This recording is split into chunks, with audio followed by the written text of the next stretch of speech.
Hello everyone, मेरा नाम है अमनप्रीत सिंह चड्ढा और आप मेरे को देख रहे हैं केजीएस ऐप पर। सब्जेक्ट चल रहा है इंजीनियरिंग मैकेनिक्स।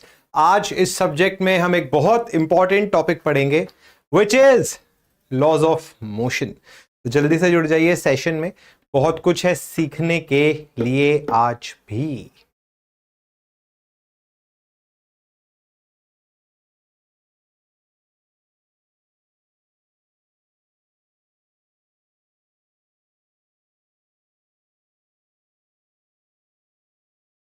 नमस्ते नमस्ते, प्रणाम प्रणाम मेरे बेटा, प्रणाम।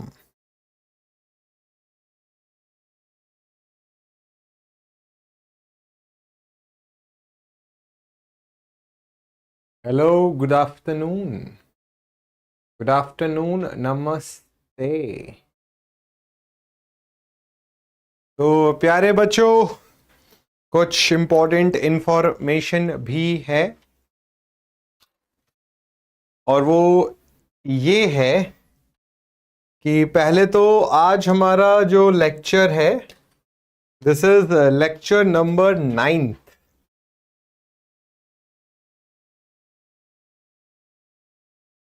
तो आज हम पढ़ेंगे लॉज ऑफ मोशन। आपने लॉज ऑफ मोशन पहले भी पढ़े हैं अलग अलग सब्जेक्ट्स में, ठीक है। स्कूल में भी आपने लॉज ऑफ मोशन पढ़ा है, तो उसी से मिलता जुलता है। कुछ बहुत ज्यादा थ्योरी वाइज कुछ ऐसा नहीं है कि कुछ बहुत नया हो, हाँ न्यूमेरिकल वाइज नया होगा। तो आप देख चुके हो कि हम 8 लेक्चर अभी तक कंप्लीट कर चुके हैं। Force analysis, equilibrium forces, moment of inertia, friction के 2 part, support reactions, linear motion, projectile motion and laws of motion. और इसके बाद हमारे 2 क्लासेस बचेंगी। तो बच्चे, ट्यूसडे मतलब कल हम कोलिजन पढ़ लेंगे और वेडनेसडे को हम वर्क एनर्जी एंड पावर पढ़ लेंगे। तो बच्चे, इसका मतलब Thursday which is 8th of August को हम स्टार्ट करेंगे अपना नया subject which will be Jio technical engineering. ठीक है, जियोटेक। कई बार बच्चे बोलते हैं कि सर सॉइल मैकेनिक्स जियोटेक में क्या डिफरेंस है। तो बच्चे, soil mechanics and foundation engineering को जब आप मिलाकर बोलते हो तो इसको जियोटेक बोला जाता है। अब यहां पर एक शब्द आप देख रहे हो, मैकेनिक्स। तो जो अभी आपने इंजीनियरिंग मैकेनिक्स में कंसेप्ट सीखे हैं, कुछ कंसेप्ट आपके सॉइल मैकेनिक्स में यूज हो जाएंगे। तो एक तरीके से जब हम सॉइल मैकेनिक्स पढ़ेंगे तो इंजीनियरिंग मैकेनिक्स के भी कुछ कंसेप्ट्स को हम रिवाइज कर लेंगे। ठीक है, तो आज को मिलाकर 3 दिन और हमने इंजीनियरिंग मैकेनिक्स पढ़नी है and then we will go for geotechnical engineering. Question practice का बच्चे सेशन अलग से रखेंगे, ठीक है। मैं टीम से बात कर लूंगा, आपका कोई स्लॉट बीच में खाली होगा तो एक एक्स्ट्रा क्लास रख लूंगा मैं। क्योंकि पता है क्या है, the reason is very simple. अब देखिए, कॉम्पिटेटिव एग्जाम्स आ गए हैं, डेट्स आ गई हैं, पता चल चुका है किस महीने में होने क्या होने। तो अभी यह है कि आप कोई भी रिवीजन सेशन रखेंगे ना, तो उसको नॉर्मल क्लास के टाइम पर नहीं रखेंगे। कि हमारी क्लास देखो, जैसे हमें, एक सेकेंड इसको साइलेंट कर दूं मैं, ठीक है। तो क्लास के टाइमिंग पर नहीं रखेंगे, जैसे 2:30 बजे नहीं रखेंगे रिवीजन सेशन या प्रैक्टिस सेशन, क्योंकि 2:30 बजे रखेंगे तो हमारी ओरिजिनल क्लास का टाइम कम हो जाएगा। तो अगर मान लो मुझे कोई रिवीजन सेशन रखना है, एग्जाम्पल के तौर पर मैंने आपका शेड्यूल चेक कर लिया, मुझे दिखा लेट्स से कि 1 बजे आपकी कोई क्लास नहीं हो रही, तो मैं 1 बजे एक न्यूमेरिकल सेशन रख लूंगा। तो बिना अपनी रेगुलर थ्योरी क्लासेस को कॉम्प्रोमाइज करे हम कोशिश करेंगे कि हमारे जो रिवीजन सेशंस है, न्यूमेरिकल सेशंस है, वो किसी और टाइम पर हो जाए। प्रणाम प्रणाम प्रणाम।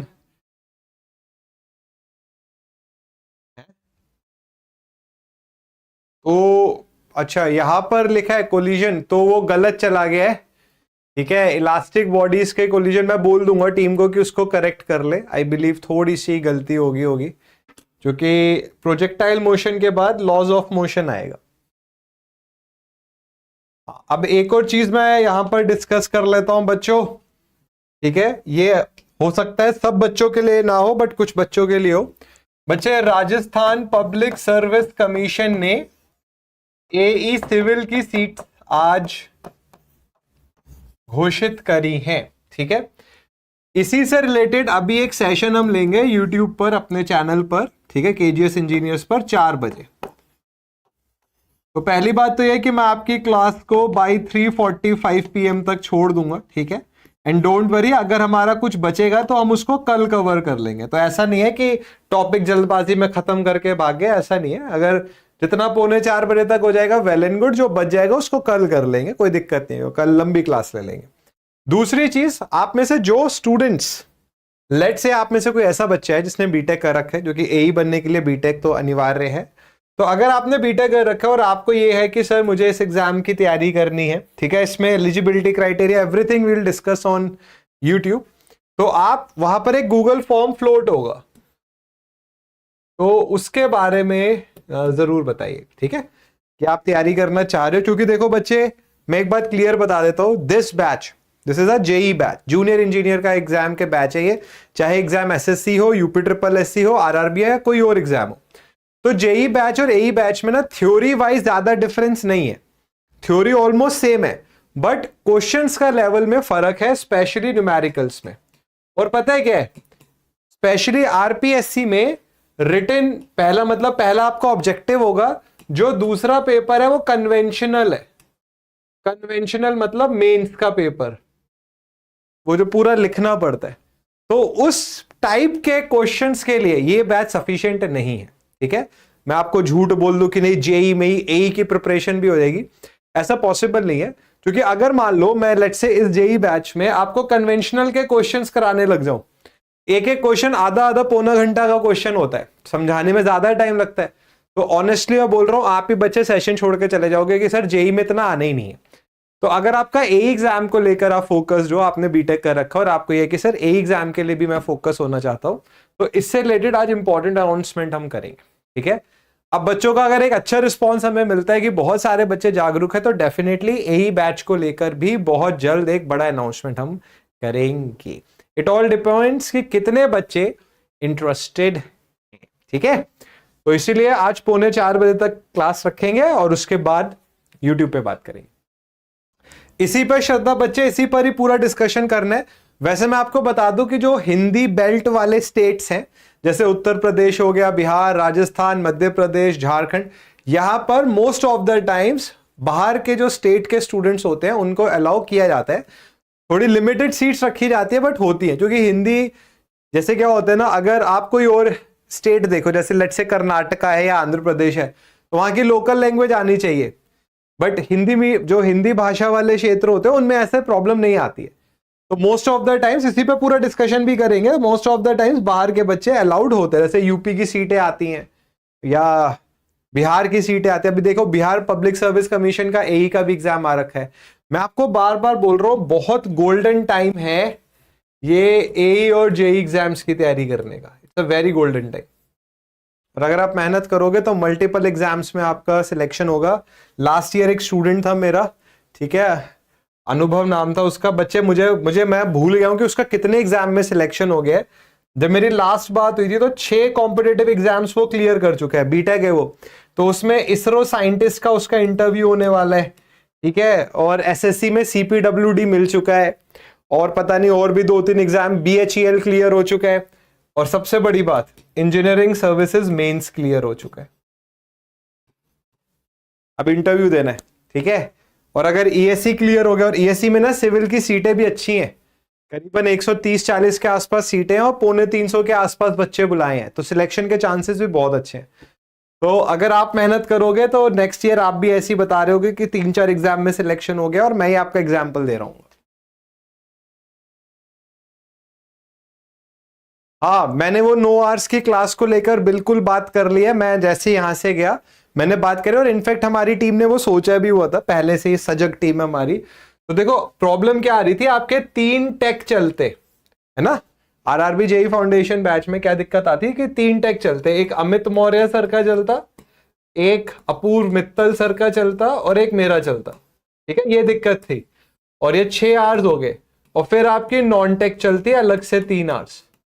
तो इसका हमने सॉल्यूशन मिल गया है, क्या है कि नॉन टेक आपकी एज इट इज रहेगी, बट टेक्निकल आपके 2 ही चलेंगे, ठीक है। कौन से 2 चलेंगे उस पर भी मैं आपको जल्दी बता दूंगा। जैसे अमित मौर्य सर का चलेगा और हो सकता है मेरा जियोटेक चले, और अपूर्व मित्तल सर का भी कुछ टाइम ना चले सब्जेक्ट, ठीक है। फिर वंस कोई हम में से, मेरा या एफएम में से जब कोई एक सब्जेक्ट खत्म होने वाला होगा तब फिर अपूर्व मित्तल सर का स्टार्ट होगा।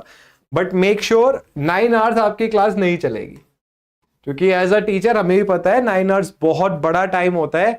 9 घंटे की क्लास का मतलब है आप 14 घंटे बिजी हो गए, क्योंकि क्लासेस लगातार तो होंगी नहीं, बीच में आधे घंटे 1 घंटे का गैप होगा, तो आप खुद रेस्ट कब करोगे और अपनी पढ़ाई कब करोगे। तो डोंट वरी, 9 घंटे आपकी क्लास नहीं चलेगी, ठीक है। अब बच्चों इसी सब बातों के साथ आते हैं अपने टॉपिक पर। टॉपिक है लॉज ऑफ मोशन, ठीक है। तो हम में से सब ये लोग बात जानते हैं कि 3 लॉज ऑफ मोशन है, ठीक है। अब ये 3 लॉज भी हमें पता है क्या है, बस इन्हीं पर हमें चर्चा करनी है, कुछ क्वेश्चन करने। तो इंजीनियरिंग मैकेनिक्स में आपने देखा बहुत सारी चीजें ऑलरेडी हमने पढ़ रखी हैं, ठीक है। तो अभी हम लॉज ऑफ मोशन को पढ़ने से पहले कुछ बेसिक सिंपल टर्म्स को पढ़ लेते हैं। जैसे पहली टर्म है मास। तो भाई क्या होता है मास? तो बच्चे एनीथिंग, जैसे मैटर, मैटर से आता है मास। तो मैटर क्या होता है? कोई भी ऐसी चीज जो स्पेस ऑक्यूपाई करे। तो मास के साथ भी क्या है? It is a matter contained in a body. एक बॉडी में कितना मैटर कंटेन्ड है, इसको मास बोलते हैं। और मास की यूनिट बच्चे किलोग्राम या टन के केस में होती है। जब हम अपने मैकेनिक्स की बात करते हैं, जितनी मैकेनिक्स हम पढ़ेंगे, हम मास को हमेशा कांस्टेंट मानेंगे कि मास कांस्टेंट है, ठीक है। ये वेट होता है जो वेरिंग होता है, बट मास में कोई चेंज नहीं आता है। तो मास आपको ये बताते हैं कि एक बॉडी में कितना मैटर है, और मास कांस्टेंट रहता है, ठीक है। बट आइंस्टाइन ने बोला था कि जब कोई बॉडी स्पीड ऑफ लाइट से ट्रेवल करते तो मास वेरी कर जाता है, और फिर उसी से उन्होंने is equals to mc square के बारे में बताया था, ठीक है। नेक्स्ट टर्म आती है वेट। बच्चे वेट होता है कि जो पृथ्वी है उसके सेंटर पर आप किस फोर्स ऑफ अट्रैक्शन के द्वारा आकर्षित हो रहे हो। So weight is the force of attraction towards the centre of the earth, ठीक है। तो वेट क्या है? It is the force by which the body is attracted towards the centre of the earth. The unit of weight is force, the unit of weights is that of force which is newton और kilo newton. तो ये भी कोई बहुत ऐसी अलग definition नहीं है, पहले भी हमने पढ़ा है कि अगर हम पृथ्वी को बनाएं तो बच्चे सेंटर ऑफ अर्थ की तरफ जिस फोर्स से आप खिंचे चले जा रहे हो उसको बोला जाता है वेट। अब क्या है जो फोर्स ऑफ या जो ग्रेविटेशनल फोर्स है, ये अलग अलग जगह पर अलग अलग होती है। ग्रेविटेशनल फोर्स वेरीज, ये बदलती है, ग्रेविटी बदल जाती है, तो इसलिए बॉडी का वेट बदल जाता है। जैसे मून पर हम बोलते हैं कि पृथ्वी के कंपैरिजन में 1/6 ऑफ द ग्रेविटी है, तो आपका जो भी वेट पृथ्वी पर है इसका 1/6 आपको मून पर मिलता है। तो मास आपका सेम है, जितना मास आपका पृथ्वी पर है उतना ही मास आपका मून पर होगा, बट आपका वेट 1/6 हो जाएगा, क्योंकि वहां पे ग्रेविटेशनल पुल अलग है। मान लीजिए कोई और प्लैनेट है, कोई और बॉडी है, प्लैनेटरी बॉडी है, ठीक है, कोई और कॉस्मिक बॉडी है, तो उस केस में क्या होगा? जो वहां पर सेंटर की तरफ आप पर अट्रैक्शन लग रहा है ग्रेविटी के द्वारा, वो आपका वेट होगा। तो weight is varying but mass is constant, ठीक है।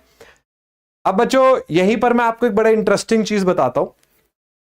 You know the most important force in universe is gravity.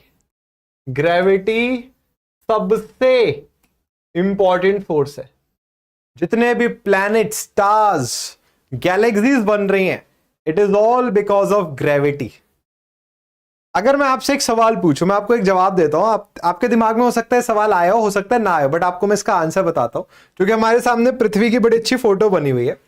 सवाल यह है कि हमें कैसे पता चलता है कि जो हमारे जो प्लैनेट्स हैं वो एक इलिप्टिकल ऑर्बिट में अर्थ या सन को ट्रैवल करते हैं। देखो मैं आपको एक बड़ी सिंपल सी चीज बताता हूं, आपको अच्छी लगेगी, आई एम श्योर।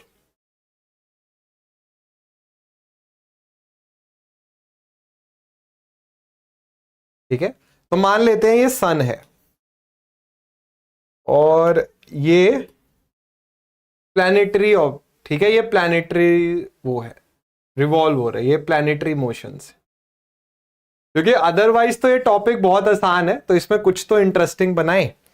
तो अब जैसे मान लेते हैं ये मरकरी है, ठीक है, ये मरकरी है, ये पृथ्वी है, यहां मार्स है।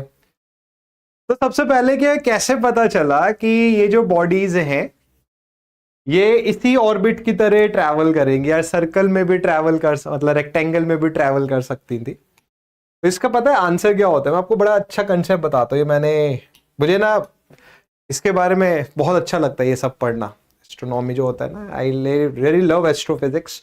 तो इसमें क्या है कि जो ग्रेविटी होती है ना बच्चों, ग्रेविटी दो चीजों को मेजरली इन्फ्लुएंस करती है। बाकी तो लॉज ऑफ मोशन तो पढ़ा ही है, वो तो पढ़ना ही है, वो तो बेसिक है। तो ग्रेविटी ना दो चीजों को बहुत ज्यादा इंपैक्ट करती है, एक स्पेस को और एक टाइम को। अगर ग्रेविटी बहुत ज्यादा है तो ये स्पेस को बेंड कर देती है, और ग्रेविटी बहुत ज्यादा है तो ये टाइम को स्लो कर देती है। ये जो होता है ना, ये this happens in black holes. Black holes में यही होता है। जितनी भी आप फिजिक्स पढ़ते हो ब्लैक होल्स पर वो एप्लीकेबल ही नहीं होती। ब्लैक होल्स की अलग फिजिक्स है जिसको आज तक हम नहीं समझ पाए। बट अगर ग्रेविटी पुल बहुत ज्यादा है तो स्पेस बेंड हो जाता है, ठीक है, और टाइम स्लो हो जाता है। अब देखो मैं आपको बड़ा सिंपल सा एग्जांपल देता हूं। जैसे मान लो ये मेरा हाथ, ठीक है, अभी हाथ मैंने ऐसे रखा हुआ है, और मान लो बीच में सन है, बीच में सन है। अब जब सन आता है ना तो सन का बहुत मैसिव मास है। हम ये बात जानते हैं कि W जो है, जो वेट है, वो डिपेंड करता है मास पर। तो sun is a very big body, तो उसका जो अट्रैक्शन पुल है बहुत ज्यादा है, ठीक है। न्यूटन ने बोला था ना, जो बॉडी जितनी हैवी होगी उतना ज्यादा अट्रैक्शन लगाएगी। तो जैसे मान लो ये मेरा हाथ है, देखो बहुत अच्छी चीज बताऊंगा मैं आपको, ये कि ये ऐसे क्यों बनते हैं। अब क्या हुआ, बीच में सन है, तो सन की प्रेजेंस की वजह से, सन की प्रेजेंस की वजह से आप ऐसे मानो जैसे अब ये हाथ फ्लैट है, तो सन की प्रेजेंस की वजह से ये हाथ ऐसे हो गया, इस तरीके से हो गया ऐसे। तो जो स्पेस, ये जो है ना स्पेस, अभी स्ट्रेट है स्पेस, बट बहुत ज्यादा ग्रेविटी की वजह से स्पेस बेंड कर जाता है। अब आप ऐसे सोचो, एक कपड़ा लो आप अपने सामने, ठीक है, आई होप इसका एक्सपेरिमेंट में दिखाऊं, कपड़ा मिल जाएगा तो definitely I will show it. तो एक कपड़ा लो और उस कपड़े के बीच में एक भारी सी बॉल रख दो। This is what sun does. तो सन क्या करता है, अभी कपड़ा मतलब प्लेन स्पेस है, जैसी आपने बॉल रखी स्पेस में बेंड आ गया। अब आप एक छोटी बॉल रखो, छोटी बॉल इस कपड़े पर, तो ये बॉल क्या होगी, ये ऐसे रोटेट होते होते, स्पाइरल होते होते सन की तरफ चली जाएगी। तो क्या होता है, जो सन है अपने ग्रेविटेशनल पुल की वजह से जो स्पेस है उसको बेंड कर देता है। यहां पर एक वार्म होल का भी कंसेप्ट होता है, मैं इसको तो जीवन भर बोल सकता हूं, I just love this thing. तो बच्चे जो प्लैनेटरी मोशंस होता है ना, वो इस वजह से होता है कि सन की ग्रेविटी की वजह से स्पेस बेंड हो जाता है। अब आपके मन में सवाल भी आ सकता है कि सर ये गिरते क्यों नहीं है, मतलब सन की तरफ गिरते क्यों, गिर क्यों नहीं जाते? इसका भी रीजन क्या होता है कि जो सन है और यहां पर जो सेंट्रीफ्यूगल फोर्स है, क्योंकि मूव करते हैं, बैलेंस करती है एक चीज एक दूसरे को। और एक बात और मैं आपको बताता हूं, जो सन है, देखो सन कितना जरूरी है लाइफ के लिए, है ना, बहुत जरूरी है सन। तो भाई सन के बिना पृथ्वी पर लाइफ नहीं हो सकती थी। बट आपको पता है हर टाइम सन से गामा रेडिएशन इवॉल्व होते हैं, जिसको आपने सोलर विंड सुना होगा। और ये सोलर विंड बहुत ज्यादा नुकसानदायक है हम इंसानों के लिए। तो आपके दिमाग में आएगा कि सर इस सोलर विंड से हम बचते कैसे? पता है कैसे बचते हैं? इसका भी बहुत सिंपल सा आंसर है। मतलब कभी आप ये चीजें समझोगे ना, आपको लगेगा कि भाई क्या नेचर, क्या चीज है। ये पृथ्वी है और सन से आती है सोलर विंड। तो पता है जो पृथ्वी का मैग्नेटिक फील्ड होता है वो आपको इन सोलर उससे बचाता है। जो पृथ्वी का मैग्नेटिक फील्ड है वो आपको सन से आने वाली गामा रेडिएशन से बचाता है। तो जो सन हमें लाइफ दे रहा है ना, वो हमें तोड़ने, हमें खत्म करने की भी पूरी कोशिश कर रहा है। तो सन न्यूट्रल है, वो लाइफ भी दे रहा है और लाइफ छीनना भी चाह रहा है। ये तो पृथ्वी का मैग्नेटिक फील्ड है जो इन गामा रेडिएशंस को डाइवर्ट कर देता है। बढ़िया कंसेप्ट है ये। और आपको पता है एक और चीज बताऊं, एक टाइम पे पृथ्वी पर 2 मून थे, मतलब हमारे अभी एक ही मून है ना, एक टाइम पर 2 मून थे। आपके दिमाग में आएगा सर ये दूसरा मून कहां गया? दूसरा जो मून है ना, ये जो हमारा अभी वाला मून है उसके साथ कोलाइड हुआ, ऐसे धमाका हुआ भयानक। और इसका पता कैसे चला कि हमारे 2 मून थे? जो मून है ना हमारे चंदा मामा, उनकी हर जगह क्रस्ट, जो क्रस्ट होता है उसकी सेम थिकनेस नहीं है। कुछ जगह थिकनेस बहुत ज्यादा है और कुछ जगह थिकनेस कम है। तो जब कोलिजन हुआ, जब 2 चंद्रमा टकराए आपस में, तो जहां वो टकराए वहां क्रस्ट की थिकनेस बढ़ गई, और जहां भाई एक साइड ऐसी थी जो नहीं टकराई, वहां थिकनेस कम रही। I just love this. मैं यही पढ़ाना शुरू कर दूंगा कुछ टाइम बाद। यार जो मैंने कुछ भी बोला समझ आया क्या किसी को मेरे अलावा?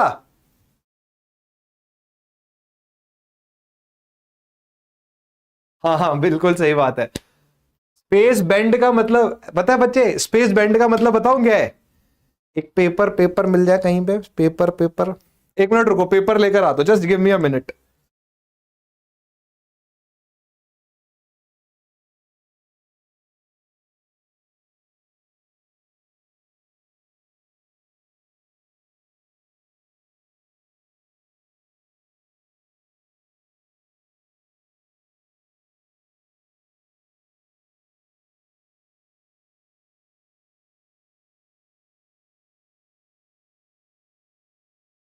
देखो स्पेस बेंड का मतलब बताता हूं मैं क्या। ये पेपर है, ठीक है।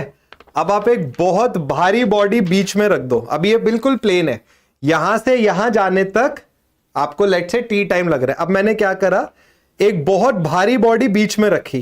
तो जब आप भारी बॉडी बीच में रखोगे, ऐसे दबाओगे इसको, ये मैंने ऐसे रखा, और भारी बॉडी इस तरीके से आपने बीच में रखी। ये देखो भारी बॉडी आपने बीच में रखी, तो क्या हो गया? ये स्पेस बेंड हो गया, स्पेस बेंड हो गया।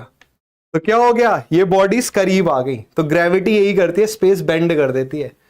कभी पढ़ने में देखने की कोशिश करो, मजा आ जाएगा आपको। हम देख क्या रहे हैं? हम देख रहे हैं रील्स, कि वहां पर कोई अजीब सा इंसान अजीब सी हरकतें कर रहा है, और इनको हम नहीं देख रहे। वो रील्स देखना ना देखना आपकी पर्सनल चॉइस है, बट मैं ये कहता हूं ये जरूर देखिए कि जैसे मान लो एक बॉडी में भारी, अभी ये बॉडी प्लेन है जो आप देख रहे हो अपने आसपास, बट एक्सेसिव ग्रेविटी होगी ना बच्चों, तो ये बॉडी बेंड कर देगी, स्पेस बेंड कर जाता है और टाइम स्लो हो जाता है। मैं आपको एक बहुत सिंपल सी बात बताऊं, लेट से आप बुर्ज खलीफा में रहते हैं, ठीक है, और कोई बुर्ज खलीफा की ग्राउंड फ्लोर पर रह रहा है और कोई टॉप फ्लोर पर रह रहा है। उन दोनों की अलग अलग रेट से उम्र बढ़ रही है, क्योंकि दोनों पर अलग अलग ग्रेविटी फोर्स लग रही है। जो पृथ्वी के करीब है उस पर ज्यादा ग्रेविटी फोर्स लग रही है, जो पृथ्वी के ऊपर है, ज्यादा ऊपर है, उस पर कम ग्रेविटी फोर्स लग रही है। जिस पर ज्यादा ग्रेविटी फोर्स लग रही है उसके लिए समय धीरे चल रहा है, समय धीरे, तो वो धीरे गति से बूढ़ा हो रहा है। बट ये जो समय नैनो सेकेंड्स में होता है तो फर्क नहीं पड़ेगा, बट एक्चुअल ये होता है। तो अगर आप पृथ्वी से जुड़कर हैं तो आप कम रेट से बूढ़े हो रहे हैं, और अगर आपका घर वो 126वें माले पर है तो आप ज्यादा रेट से बूढ़े हो रहे हैं, क्योंकि आप पर अलग ग्रेविटी लग रही है। जो सेंटर के जितने करीब हो आप पे ग्रेविटी फोर्स का उतना इफेक्ट आएगा। ओजोन को भी बिल्कुल बताएंगे, बिल्कुल बताएंगे, बट ये समझ में आया? क्योंकि देखो अब जो मैंने पढ़ाना है ना यार, ये कुछ ऐसा नहीं है कि जो मैं बोलूं कि आप पहली बार ही पढ़ रहे हो। You know the momentum, momentum क्या होता है? जो बॉडी के मोशन की वजह से जो पैरामीटर आता है उसको मोमेंटम बोलते हैं। तो आज की थ्योरिटिकल क्लास में मैं सच में ये नहीं बोलूंगा कि कुछ बहुत अलग है। भाई हम इंजीनियरिंग स्टूडेंट है यार, हमने लॉज ऑफ मोशन पढ़े, 1000 बार ही पढ़े, वही पढ़ना है, उससे रिलेटेड क्वेश्चंस करने हैं। तो कुछ ऐसा तो सीखे ना कि लगे कि इस क्लास का फायदा मिला। So what is momentum? It is the quantity of motion possessed by a body. एक बॉडी में कितना मोशन है, इसको बच्चे मोमेंटम बोलते हैं।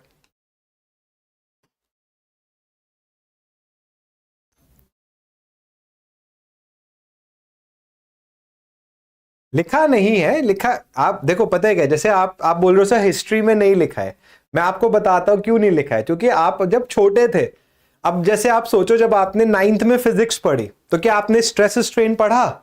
नहीं पढ़ा ना आपने 9th की फिजिक्स में स्ट्रेस स्ट्रेन। और इंजीनियरिंग में तो आप पूरा स्ट्रेस स्ट्रेन पढ़ रहे हो। क्यों? क्योंकि उस टाइम पर जो जरूरी था वो ज्ञान आपको दिया गया। अगर ऐसे तो फिर पीएचडी करे ही ना बंदा, सब कुछ अगर स्कूल में ही सिखा दिया तो क्या फायदा है। तो बच्चे 2 मून थे पृथ्वी के एक टाइम पे और उनका कोलिजन हुआ आपस में, और ये मून कैसे बना? मून भी ऐसे ही बने थे कि पहले पृथ्वी से कुछ टकराया तो पृथ्वी टूटी और उससे मून बना, फिर वो मून आपस में टकराया और फिर एक नया मून बना। और आपको पता है मून पृथ्वी से दूर जा रहा है, हर दिन कुछ सेंटीमीटर मून दूर जा रहा है। आप बोलोगे सर मून, चंदा मामा की क्या ही जरूरत है? बहुत ज्यादा जरूरत है चंदा मामा की। ग्रेविटी के टाइडल वेव्स को कंट्रोल करता है। पृथ्वी पर जो पानी बना हुआ है, चंदा मामा इसके लिए रिस्पॉन्सिबल है।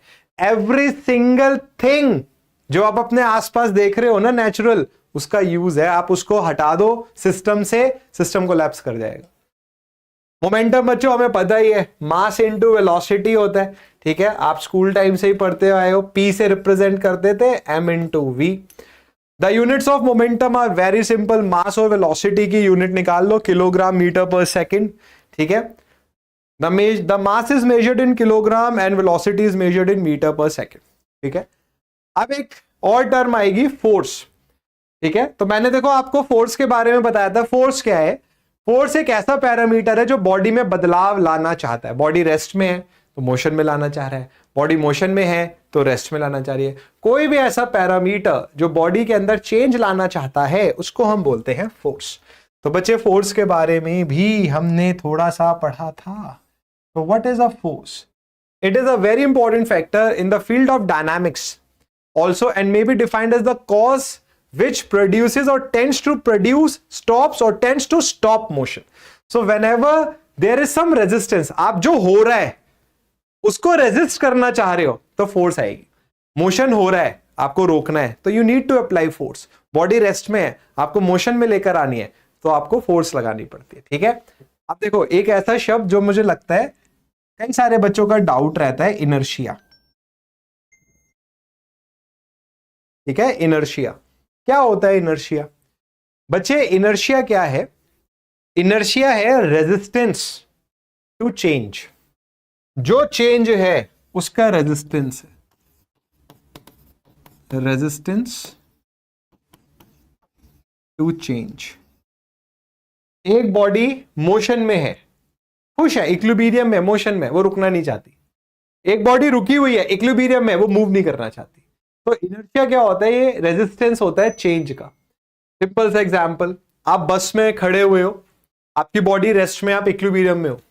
क्या वो बॉडी एकदम से, बस एकदम से मूव करी तो आपकी बॉडी रेस्ट में, नीचे का पार्ट, और ऊपर की बॉडी मोशन में रहना चाहती है।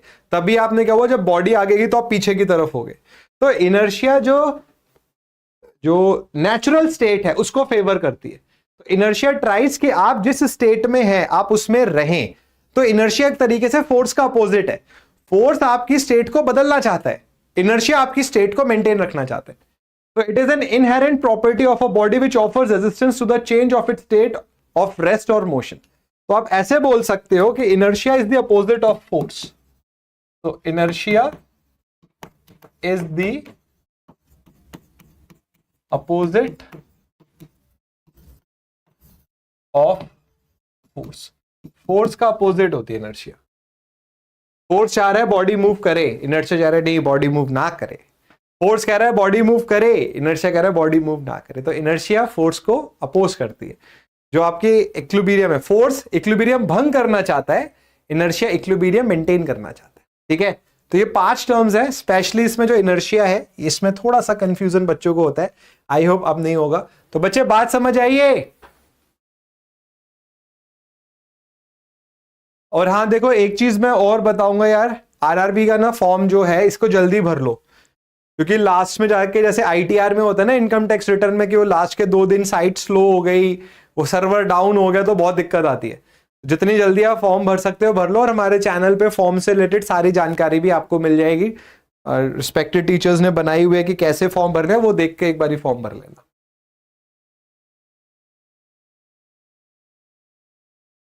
अब बच्चे आता है रिजिड बॉडी। ये देखो बच्चे, मैं यहां पर ना मेरी थोड़ी सी सोच डिफरेंट है। एक बच्चे ने बोला सर कौन सा जोन भरे, ठीक है, सेफ जोन बता दीजिए। मैं इस सोच को मैं फेवर नहीं करता, ठीक है? मैं क्यों नहीं फेवर करता कि यहां पर मैं मेहनत से पढ़ा रहा हूं, आप अपने घर पर मेहनत से पढ़ रहे हो। तो जब आप मेहनत शब्द आ रहा है तो ये सेफ्टी और अनसेफ्टी की बात नहीं होनी चाहिए। भाई जब हम अपनी मेहनत कर रहे हैं तो ये हमारे दिमाग में नहीं आना चाहिए कि ये जोन सेफ है और ये जोन सेफ नहीं है। आप मेन ये देखिए कि आप किस जोन में रह सकते हैं, है ना। जैसे फूड है, सबसे इंपॉर्टेंट फूड होता है। आज हमें लगता है कि मैं तो कुछ भी खा लूंगा, और पता चला आपकी ऐसी जगह नौकरी लग गई जहां पर आप जो खाना खाते हैं वो मिलता ही नहीं है, आपको वो परांठा 150 रुपए का मिल रहा है। सबसे पहले आप ये देखिए कि फूड और वेदर जहां का आप सह सको। तो मैं अब एक चीज जिस पर मैं बिलीव ही नहीं करता, मैं उसके बारे में बोलूं तो ये बेईमानी है। तो मैं इस चीज को नहीं मानता हूं कि ये सेफ जोन है, ये अनसेफ जोन है। मैं कहता हूं कि आप मेहनत करो, और आपका जिस जोन में आपको लगता है कि आप इस जोन में रहकर काम कर सकते हैं, बहुत सारे रीजन होते हैं। आपके ऊपर जिम्मेदारी होंगी, परिवार की जिम्मेदारी है, आपको अपनी भी जिम्मेदारी देखनी है कि आपका खाना, फूड, कल्चर सब आपको अच्छा लगे, उसके बाद ज्वाइन करिए। तो मैं ये सेफ वाले वर्ड को मैं नहीं मानता हूं, ठीक है। तो मैं इस पर कुछ नहीं बोल सकता, बट स्टिल जो हमारा यूट्यूब चैनल है वहां पर मैंने देखा है आशीष सर ने एक वीडियो डाली हुई है सेफ जोन की, आप वो देख सकते हो, बिल्कुल देखो। बट मैं इस चीज के फेवर में नहीं रहता कि यार जब इतनी मेहनत से पढ़ा रहा हूं मैं, आप इतनी मेहनत से पढ़ रहे हो तो डर होना ही नहीं चाहिए फिर तो। पता है ये कैसा है, ये बुरा ना माने, पता है कैसा है कि मैं आर्मी में हूं और मैं अपने कमांडिंग ऑफिसर से बोल रहा हूं कि सर मेरा आर्मी में हो गया है, मुझे ऐसी जगह भेज दीजिए जहां सेफ्टी हो, जहां आतंकी हमले कम होते हो, जहां पर इंसर्जेंसी कम हो, वहां मुझे पोस्ट कर दीजिए। इसका मतलब पता है क्या है? इसका मतलब है कि मुझे मेरी काबिलियत पे भरोसा नहीं है। मैं ये मानता हूं, और मैं हो सकता है मैं बिल्कुल गलत हूं, बिल्कुल पॉसिबल है, इंसान है, गलती बिल्कुल हो सकती है मेरे से, बट मैं मानता यही हूं। तो जब मैं एक चीज मानता हूं तो मैं आपको गलत नहीं बताऊंगा कि नहीं नहीं मैं, मेरी सोच कुछ और है और मैं वो 4 पॉइंट्स बनाने के चक्कर में बोल दूं कि नहीं नहीं नहीं ऐसे करो। भैया अगर मेहनत कर रहे हो तो हर जोन सेफ है, अगर मेहनत नहीं कर रहे हो तो हर जोन अनसेफ है। अगर आप ये मान के, होता है ना कि सब ये मानते हैं कि दोपहर को ट्रैफिक नहीं मिलेगा तो सब घर से निकलते हैं और सबको ट्रैफिक मिलता है, तो वही वाली बात है। तो सेफ अनसेफ सेकेंडरी है, प्राइमरी है, मेहनत करिए, ठीक है। और ये सब मत सोचिए, ये मेरा मानना है, और बिल्कुल मेरे व्यू के साथ जरूरी नहीं है कि आपका व्यू मैच करे, it's fine. This is what democracy is, different views living together. अब बच्चे रिजिड बॉडी अगर आप ध्यान दें तो हमने शुरुआत में रिजिड बॉडी पढ़ी भी थी। तो रिजिड बॉडी क्या होती है? इसमें जो पार्टिकल्स होते हैं, लोड लगने के बाद इन पार्टिकल्स के बीच का जो डिस्टेंस है उसमें कोई चेंज नहीं आता, डिस्टेंस कांस्टेंट रहता है। तो what is a rigid body? A rigid body is a body in which the distance between the particles after the application of the load remains same, ठीक है। ये मैंने शुरुआत में भी पढ़ाया है, आई होप आप पढ़ भी रहे होगे। So in such bodies,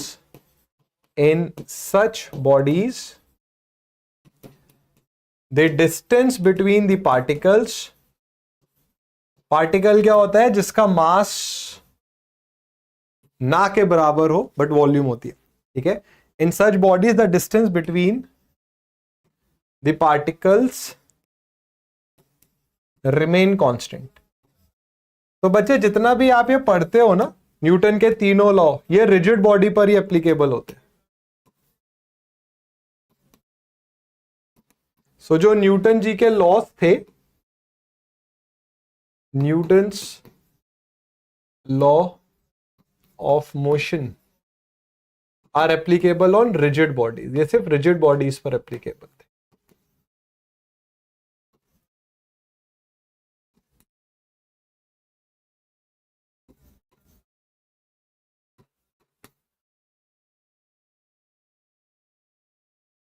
बिल्कुल, मैं दिलशाद की बात से 100% सहमत हूं। आपका फोकस ये होना चाहिए कि आपके मार्क्स कैसे बढ़ सकते हैं। आपका फोकस ये नहीं होना चाहिए कि कौन सा जोन सेफ है, कौन सा जोन अनसेफ है। अगर आप मेहनत करेंगे, आप कोशिश करेंगे, मैक्सिमम मार्क्स आए तो आपके आएंगे। और सोचो अगर हम इसी में ही सारा ध्यान लगा दें कि कौन सा जोन सेफ है और अनसेफ है, तो हम पढ़ाई कब करेंगे? पढ़ाई तो फिर होगी हमसे, ठीक है। तो ये रिजिड बॉडीज है, पहले भी पढ़ी हुई है। दूसरी डिफॉर्म्ड बॉडीज होती हैं। डिफॉर्म्ड बॉडीज में क्या होता है? पार्टिकल के बीच का डिस्टेंस बदल जाता है। तो जो भी आप पढ़ रहे हो, चाहे वो सोम हो, चाहे वो सिविल इंजीनियरिंग हो, चाहे हमारी इंजीनियरिंग मैकेनिक्स हो, ये रिजिड बॉडीज के लिए होती है, ठीक है। अब देखो बच्चों, आ गया Newton's laws of motion. 3 law हैं। पहला लॉ क्या है? Every body in state of rest remains in state of rest. A body in motion remains in motion until and unless it is acted upon bye a external force. तो एक body अगर rest में है तो वो rest में रहेगी, एक बॉडी अगर मोशन में है तो वो मोशन में रहेगी, जब तक कि आप उस पर एक फोर्स ना लगा दो। तो what is Newton's law of motion? First law of motion is every body continues its state of rest or uniform motion in a straight line unless it is acted upon by some external force। तो प्यारे बच्चों, अगर आप देखो straight line का मतलब हो गया लीनियर मोशन की बात हो रही है यहां पर। लीनियर मोशन में हमने 3 इक्वेशंस पढ़ी थी अभी परसों, मतलब 2 लेक्चर पहले। v is equals to u plus a t, s is equals to u t plus half a t square, v square equals to u square plus 2as। उन equations का अभी यहां पर भी इस्तेमाल होगा। अब आता है न्यूटन का सेकंड लॉ। पता है आपको सेकंड लॉ बहुत इंपॉर्टेंट है, स्पेशली फ्लूइड मैकेनिक्स में। जब आप फ्लूइड मैकेनिक्स में एक टॉपिक आएगा डायनामिक्स, जहां पर आप बर्नौलीज थ्योरम के बारे में पढ़ेंगे, वहां पर इस लॉ का एक्सटेंसिव यूज आएगा। इनफैक्ट ये लॉ आपको बहुत सारे इंजीनियरिंग के टॉपिक्स में मिलेगा। तो न्यूटन जी का सेकंड लॉ क्या है? न्यूटन जी का सेकंड लॉ ये है कि the summation of all the forces in a given direction is equal to the rate of change of momentum in that direction। पूरा ओपन चैनल फ्लो सब्जेक्ट इस एक law पर हैवीली डिपेंडेंट है। तो role क्या है? Newton second law of motion is the rate of change of momentum is directly proportional to the impressed force and takes place in the same direction in which the force acts. तो बच्चे Newton ji का second law है the summation of all the forces in a given direction is equal to rate of change of momentum in that direction. इसको अगर mathematically दिखाना चाहें आप, summation of all the forces in a given direction, let's say the direction is x, it is equals to rate of change of momentum in that direction, let's say x। तो summation of forces let's say f हो गया d by d t. बच्चे momentum हमने पढ़ा m और x direction में velocity मान लीजिए vx है। लगातार मैं आपसे ये बात बोल रहा हूं कि हम रिजिड बॉडीज की बात कर रहे हैं, हम ऐसी बॉडीज की बात कर रहे हैं जिनका मास कांस्टेंट है। तो डिफरेंशिएशन में मास आप बाहर ले गए, और बच्चे वेलोसिटी का डिफरेंशिएशन इज एक्सेलरेशन। तो जो force equals to m a है, ये जो महान स्टेटमेंट है, महान इक्वेशन है, ये एक्चुअल में आई कहां से है? ये न्यूटन जी के सेकंड लॉ से आई। तो force equals to mass into acceleration heavily used equation है, इंजीनियरिंग में भी बहुत यूज होता है। तो ये न्यूटन का सेकंड लॉ है। और न्यूटन का थर्ड लॉ क्या है? न्यूटन का थर्ड लॉ है कर्मा। कर्मा है न्यूटन का थर्ड लॉ। कर भला तो हो भला, जैसा बोओगे वैसा काटोगे। तो न्यूटन जी का थर्ड लॉ क्या है? For every action there is equal and opposite reaction. तो जो हम चल रहे हैं, हमारा चलना, प्लेन्स का उड़ना, ये सब न्यूटन जी के लॉ की बदौलत हो रहा है। So every action has a equal and opposite reaction. So I should write down, this is also very spiritual, this is Karma. Karma है ये। अच्छे कर्म होंगे सब बढ़िया होगा, अच्छे कर्म नहीं होंगे तो सब बढ़िया नहीं। ठीक है। मोमेंटम, मोमेंटम बच्चे होता है कि एक बॉडी में कितना मोशन है। एक बॉडी में कितना मोशन है, मोमेंटम ज्यादा है तो बॉडी में मोशन ज्यादा है। तो मोमेंटम आपको ये बताता है कि एक बॉडी, मोशन को आप मूवमेंट समझ लो, एक बॉडी में मूवमेंट कितना है। अंग्रेजी में ऐसे बोलते हैं कि यार उस बंदे का मोमेंटम बिल्डअप हो रखा है, तो मतलब भाई वो मोशन में है। ठीक है।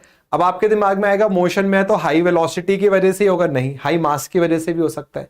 एक ट्रक कम वेलोसिटी से ट्रैवल कर रहा है बट उसका मास ज्यादा है, तो हाई मोमेंटम हो सकता है।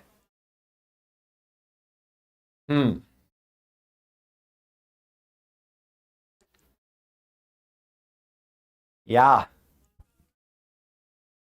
Thank you. बात समझ आई बच्चों? अब मैं आपको एक और चीज बताता हूं, देखते हैं कितने बच्चे पहले आप सवाल का जवाब दो। इन 3 लॉ में से एक लॉ को यूनिवर्सल लॉ बोलते हैं, वो कौन सा है? फर्स्ट, सेकंड या थर्ड? इन 3 लॉज में से एक लॉ ऐसा है जिसको यूनिवर्सल लॉ बोलते हैं।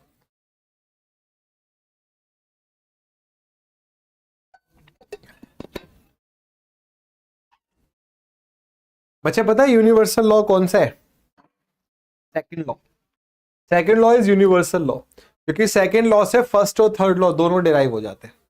अब एक बच्चे ने बोला सर फर्स्ट लॉ बता दीजिए। फर्स्ट लॉ बच्चे बहुत सिंपल है, ये बॉडी है, ये रेस्ट में है, ये बॉडी मूव नहीं करेगी जब तक कि मैं इस पर एक फोर्स ना लगाऊं। तो एक बॉडी अपनी स्टेट को तब तक नहीं छोड़ती है जब तक कि आप उस पर फोर्स ना लगाओ। This is what Newton's first law is. ठीक है। अब force relation derived from Newton second law of motion. ये बच्चे अभी मैंने डिराइव ही कर दिया, ये heading is nothing but this is derivation of force which is rate of change of momentum. तो ये मास इनटू वीएक्स है, तो मास इनटू एक्सेलरेशन। तो this is the relation derived from Newton second law. तो Newton's के second law से force is equals to mass into acceleration का एक बहुत इंपॉर्टेंट जो कंसेप्ट है, जो इक्वेशन है, वो निकल कर आती है। ठीक है, ये अभी हमने डिस्कस कर ही लिया है। एक सिंपल सा जरा न्यूमेरिकल कर लेते हैं। ठीक है, a man of mass 60 kg dives vertically downwards into a swimming pool from a tower of height 20 metre. तो 20 मीटर की हाइट से एक बंदा सीधा पानी में कूदता है। ठीक है, 60 kg उनका वेट है, 20 मीटर हाइट है। He was found to go down in water by 2 metre. अब जब पानी के अंदर गए तो 2 मीटर अंदर तक चले गए। And then started rising, buoyancy की वजह से फिर ऊपर आना शुरू हुए। Find the average resistance of water. Water ने उनको कितना रेजिस्टेंस दिया? Neglect the resistance of air, क्योंकि वो 60 मीटर तक, नहीं सॉरी 20 मीटर तक वो रेजिस्टेंस जो एयर था वो आपको इग्नोर कर देना है। अब देखो मैं आपको बताता हूं क्या क्या लगेगा इसमें।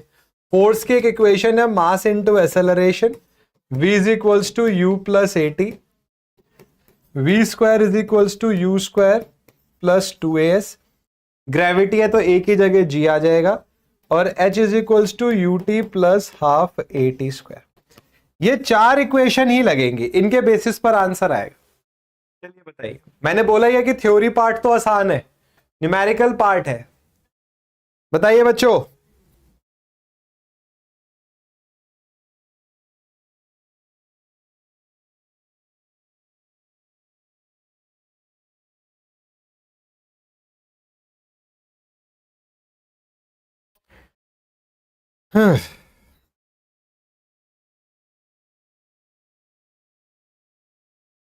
बताओ मासूम बच्चों, what should be the answer.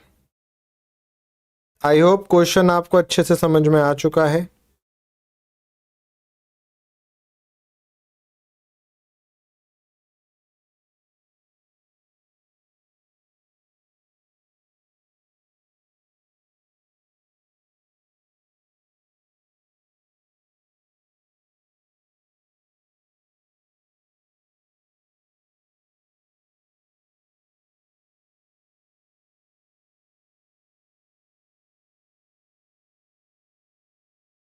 एक क्वेश्चन करो, बढ़िया क्वेश्चन करो। मैंने आपको बोल रहा हूं इन 4 इक्वेशन का यूज होगा। सबसे पहले ये आपकी मेन इक्वेशन है, आंसर यहां से आएगा। ठीक है, तो बच्चों जैसे ये वाटर है, ठीक है, और ये कूदे यहां से, ये 20 मीटर है और 60 kg इनका मास है। अब क्या हुआ, इसके बाद ये 2 मीटर पानी के नीचे गए, फिर ऊपर उठना शुरू हुए। तो आपसे पूछा गया है ये एवरेज रेजिस्टेंस बताइए कितना होगा। ठीक है, हमें ये पता करना है कि जो ये बंदा था ये किस एक्सेलरेशन से ऊपर उठा, पानी में जब नीचे गिरने के बाद ऊपर किस एक्सेलरेशन से उठा। वो एक्सेलरेशन अगर हमें पता चल जाए, मास हमें गिवन है तो हमें फोर्स पता चल जाएगी। Now the entire focus should be on कि कैसे एक्सेलरेशन आएगा। आप ये बात समझ रहे हो कि हमें ये गिवन है कि 2 मीटर तक वो नीचे गया, तो 2 मीटर वो सरफेस पर आए। ठीक है भाई, जब वो पानी के नीचे गया तो रिटार्डेशन हुआ। भाई पानी में जैसे ही वो टकराया तो रिटार्डेशन आया। उन्होंने ये पूछा कि एवरेज रेजिस्टेंस ऑफ वाटर बताइए। एक तरीके से वाटर ने क्या करा इस मोशन का, जब वो पानी में कूदे उसका रेजिस्टेंस करा। तो आपको ये पता करना है कि वो रेजिस्टेंस या रिटार्डेशन क्या था। वो रिटार्डेशन पता चल जाए, मास की मल्टीप्लाई कर दीजिए, आंसर आ जाएगा। कैसे पता करेंगे? आपने बोला sir v square u square plus 2gh होता है। ठीक है, आपने बोला सर ये होता है। अब जैसे कि आप देख रहे हो इनिशियल वेलोसिटी 0 है, तो बच्चे वेलोसिटी हो गया √2g। जब वो कूदा है आदमी, एयर रेजिस्टेंस लेना नहीं है, तो 2g कितना है 9.81, और कितनी हाइट से कूदा वो 20 मीटर की हाइट से कूदा। तो ये वेलोसिटी ऑफ फ्लो है। ठीक है, वेलोसिटी से वो बंदा कूदा है ना। 2 क्वेश्चन करो बट ढंग के क्वेश्चन करो, वही मैं आपको सिंपल कराता रहूं, क्या फायदा उसका।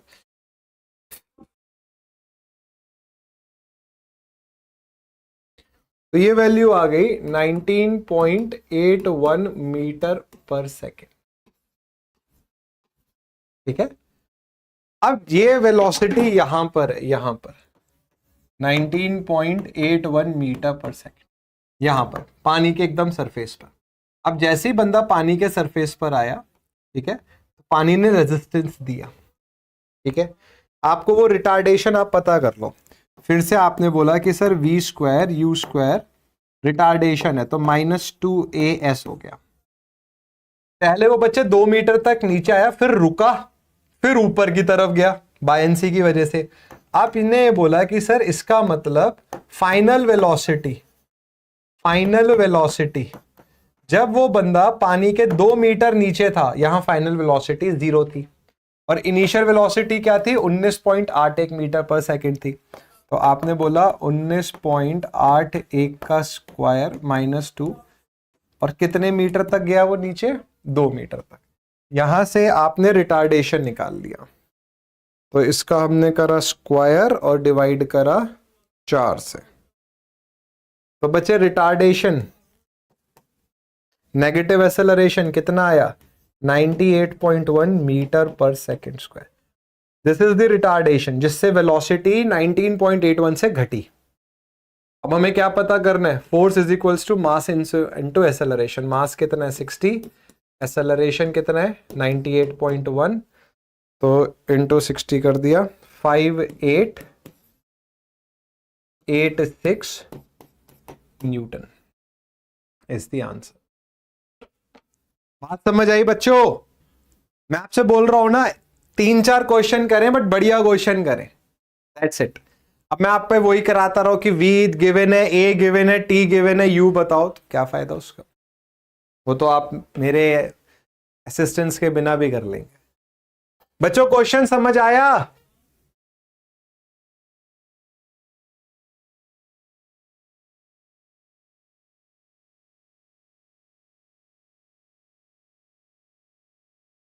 ठीक है, बढ़िया क्वेश्चन है, इस क्वेश्चन को दोबारा जरूर करना। नहीं नहीं बच्चे, 60 है बच्चे वो। यार ये 100 मान लो, तो 100 है तो 6000 हो रहा है, तो 6000 है तो 98 है तो 6000 से कम होगा। डेसिमल बच्चे 6 के बाद आएगा। चलो एक और क्वेश्चन है। At a certain instant, a body of mass 10 kg falling freely under the force of gravity was found to be falling at a rate of 20 meter per second. What force will stop the body?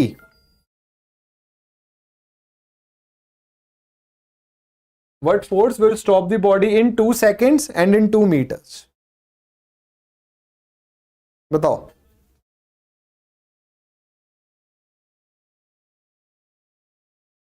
फॉर्मूले में क्या है? सीताराम बेटा एक बार फिर से लिखो, तुम्हारा डाउट क्या है? इस क्वेश्चन को करो यार, ये तो आसान है। This one is easy.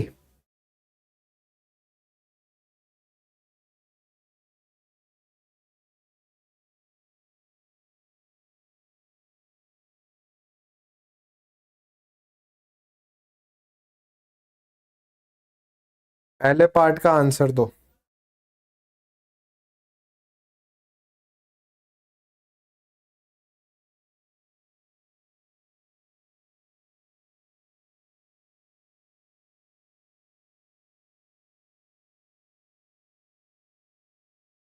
कोई आंसर आया क्या?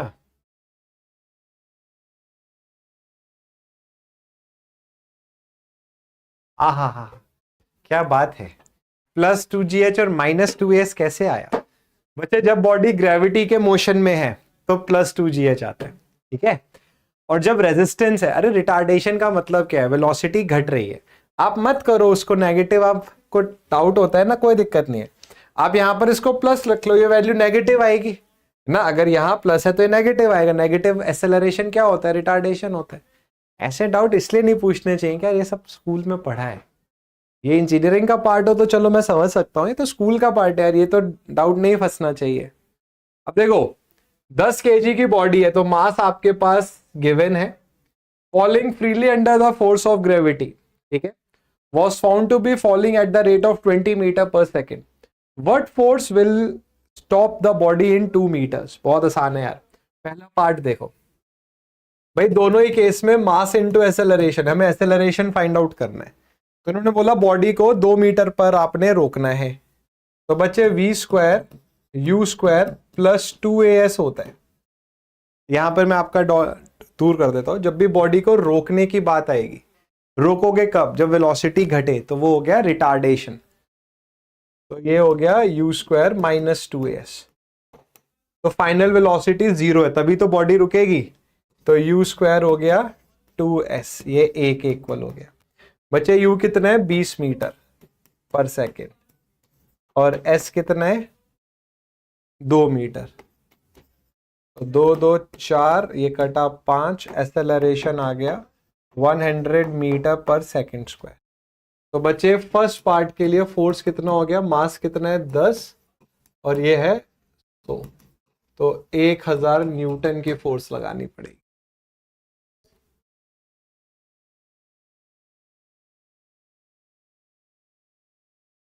अरे 1 मिनट, हाँ नहीं सही है,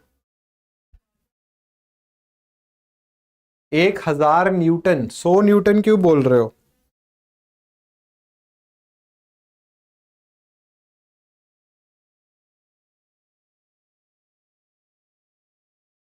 एक मिनट, मैंने कोई ज्यादा वो कर दिया क्या?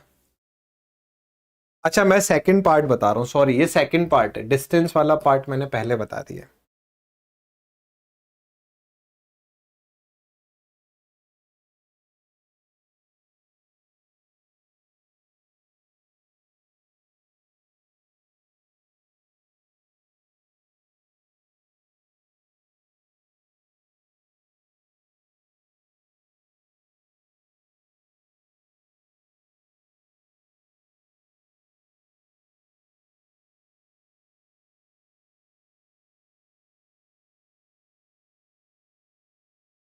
मैकेनिक्स को अच्छा करने के लिए बच्चे बेसिक कंसेप्ट पढ़ना पड़ेगा। इसमें भी पता है अभी एक चीज और है, इसमें एक चीज और मैं बता देता हूं, ये कंप्लीट आंसर आपका नहीं है। देखो क्यों नहीं है, ये एक्सेलरेशन आया 100 मीटर पर सेकेंड स्क्वायर, ठीक है, ये वो एक्सेलरेशन है जो बॉडी को रोकने में काम आ रहा है, बट यहां पर बोल रहे हैं कि ग्रेविटी के इफेक्ट में भी है बॉडी। तो एक एक्सेलरेशन वो है जो बॉडी की वेलोसिटी को रोकेगा, और एक एक्सेलरेशन वो होगा जो ग्रेविटी के अगेंस्ट एक्ट करेगा। तो अगर मैं आपसे बोलूं ना कि टोटल एक्सेलरेशन, तो बच्चे ये होगा 100 प्लस 9.81, ये है acceleration due to gravity 109.81, this is the total acceleration. तो एक एक्सेलरेशन वो है जो वेलोसिटी को रोकने के काम आएगा, और एक एक्सेलरेशन वो होगा जो बॉडी पर, जैसे मैं अगर आपको समझाऊं ना, ये ऐसे है कि ये बॉडी पर एक तो जी लग रहा है, और फिर आपने क्या करा, इस बॉडी को रोका तो वो ए लग रहा है। जब अपोजिट डायरेक्शन में लगते हैं तो क्या करते हैं? ऐड करते हैं ना, इसलिए वो ऐड हुआ। तो फोर्स क्या हो गया? अब मास कितना है? 10 इंटू 109.81, तो 1098.1, ये आंसर आएगा।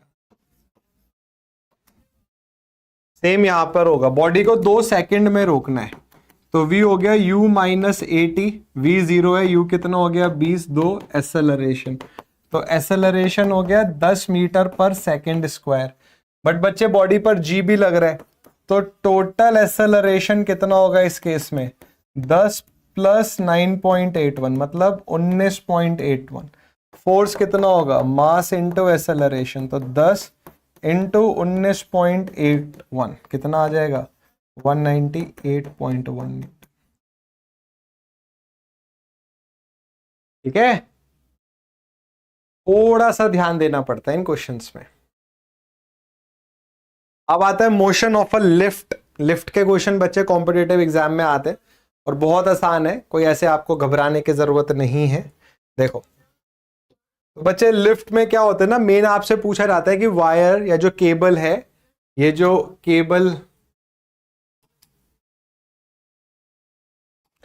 जो केबल है, इसमें आपको पता करना होता है कि टेंशन कितनी आएगी केबल में। ठीक है, अब एक बारी लिफ्ट अपवर्ड्स मूव कर रही है और एक बारी लिफ्ट डाउनवर्ड्स मूव कर रही है। सोचो जब लिफ्ट अपवर्ड मूव कर रही है तो टेंशन ज्यादा हो गया और जब डाउनवर्ड मूव करेगी तो टेंशन कम होगी। ठीक है, तो बॉडी का वेट नीचे लग रहा है और मान लेते हैं कि ए एक्सेलरेशन से, ठीक है, बॉडी ऊपर ट्रेवल कर रही है। ठीक है, ए एक्सेलरेशन से ये ऊपर जा रही है, मूविंग अपवर्ड्स। तो अगर मैं आपसे पूछूं कि आप मुझे बताओ नेट फोर्स इन केबल कितनी लगेगी, तो आप बोलोगे सर वेट नीचे लग रहा है mg और ये जो एक्सेलरेशन फोर्स है ये ऊपर लग रही है। ठीक है, एक बारी मुझे बताओ ये बात समझ आई? सीताराम अभी बताता हूं बच्चे, पहले मुझे बताओ ये बात समझ आ रही है?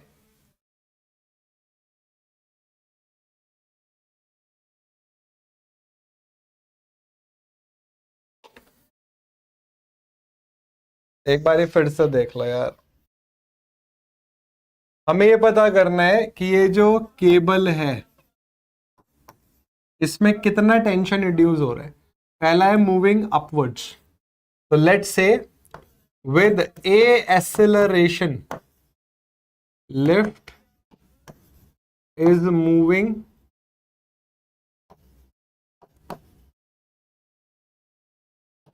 अपवर्ड्स। हाँ बिल्कुल सही। तो with A acceleration the body is moving upwards. तो अगर मैं आपसे पूछूं कि नेट फोर्स आप मुझे बताओ कितनी होगी, तो बच्चे नेट फोर्स कितनी होगी?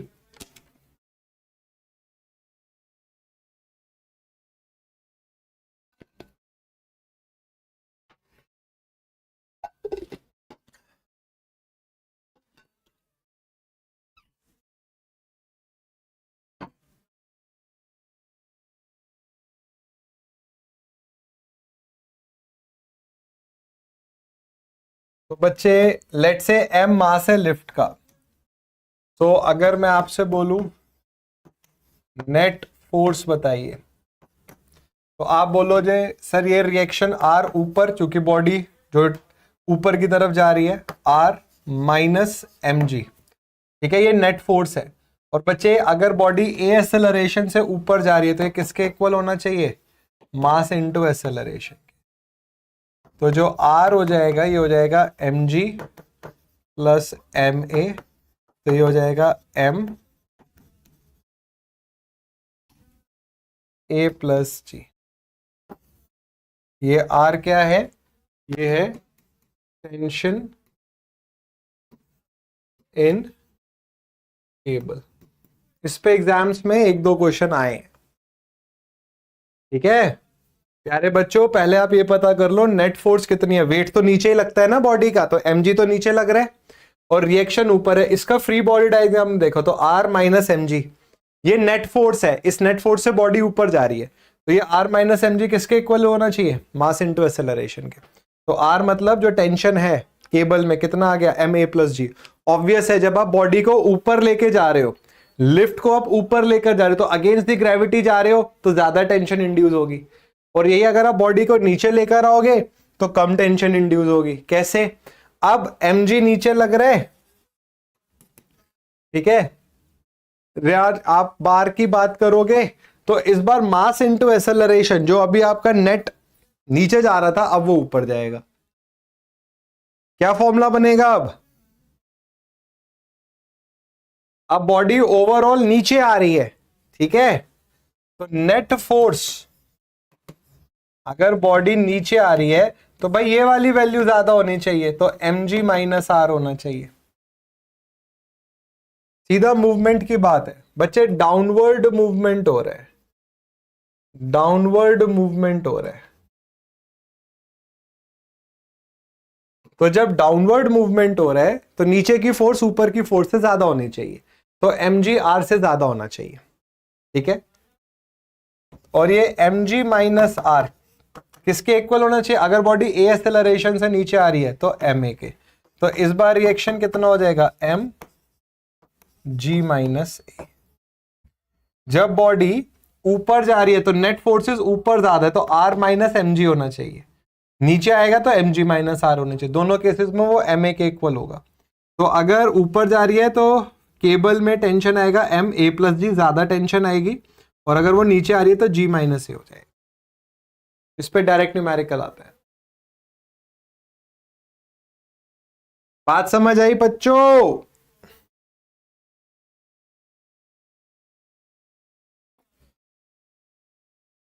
जैसे मैंने देखा है कुछ कॉम्पिटेटिव एग्जाम्स में इसके फॉर्मूले ही डायरेक्ट पूछ लिए गए, और अगर न्यूमेरिकल बनेगा भी तो आपसे डेटा ओरिएंटेड न्यूमेरिकल पूछ लेंगे।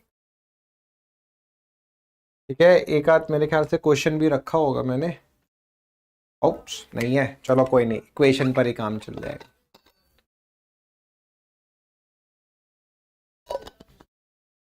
अब बच्चे law of conservation of momentum है। ठीक है, इसकी भी बड़ी जरूरत है, बहुत इंपॉर्टेंट है। और पता है ये फ्लूइड मैकेनिक्स में बहुत काम आएगा। फ्लूइड मैकेनिक्स में जब आप बेंड्स इन पाइप पढ़ेंगे तो वहां इसका काम आएगा। और ये पूरा टॉपिक का ओपन चैनल फ्लो में, यूनिफॉर्म फ्लो में बहुत इंपॉर्टेंट रोल है। हाइड्रोलिक जंप में बहुत इंपॉर्टेंट रोल है। तो ऐसा नहीं है कि ये चीजें यहां तक ही सीमित हैं, इनका काफी रोल आएगा। ठीक है, तो बच्चे मोमेंटम क्या होता है? बोला जाता है कि मोमेंटम एक सिस्टम में कंजर्व रहता है अगर उसमें कोई भी एक्सटर्नल फोर्स नहीं लग रही। कैसे पता चला? देखो, बड़ा सिंपल सी बात है। न्यूटन के सेकंड लॉ ने हमें बोला कि summation of forces in a given direction is equals to rate of change of momentum in that direction.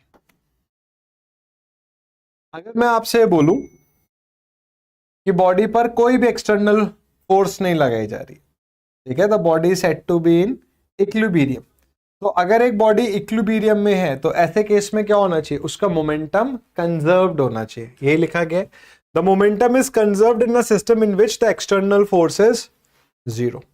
तो बच्चे, अगर आप एक्सटर्नल फोर्स को जीरो कर दो, you put this external force equals to zero, तो in that case the momentum should be conserved. अब देखो कैसे पता चलता है भाई, d p x upon d t की वैल्यू जीरो आ रही है। किसका डिफरेंशिएशन जीरो होता है? कांस्टेंट का। भाई अगर मैं आपसे पूछूं कि आप 5 का डिफरेंशिएशन बताओ, 1000 का या 100 का डिफरेंशिएशन बताओ, बोलोगे सर जीरो होता है। तो हमने बोला कि एक टर्म का डिफरेंशिएशन जीरो आ रहा है, तो इसका मतलब ये टर्म क्या है? ये टर्म कांस्टेंट है, क्योंकि कांस्टेंट का डिफरेंशिएशन जीरो होता है। तो जब एक बॉडी पर एक्सटर्नल फोर्स जीरो हो जाए तो इसका मतलब मोमेंटम कांस्टेंट है। तो जो मोमेंटम कांस्टेंट है इसको ही बोलते हैं कंजर्वेशन ऑफ मोमेंटम, कि मोमेंटम कांस्टेंट है। कांस्टेंट का मतलब अगर दो बॉडीज, जैसे एक बॉडी जा रही है m1, ठीक है, v1 वेलोसिटी से, ठीक है, और एक सिस्टम में मोमेंटम कंजर्व्ड है, तो इसका मोमेंटम कंजर्व्ड रहना चाहिए। इस तरीके से मोमेंटम विल रिमेन कंजर्व्ड अगर एक्सटर्नल फोर्स नहीं लग रही। ठीक है, mathematically initial momentum should be equals to final momentum, m1 v1 is equals to m2 v2, या यहाँ पे कैपिटल से दिखा दिया। अब बहुत सारे इसके एप्लीकेशन है, बट एक इंपॉर्टेंट एप्लीकेशन है रिकॉइल ऑफ गन, इस पर न्यूमेरिकल आ जाता है। तो बच्चे आपने देखा होगा जब एक गन को शोल्डर पर रखते हो आप और गोली चलाते हो तो गन रिकॉइल होती है। रिकॉइल का मतलब होता है पीछे आना।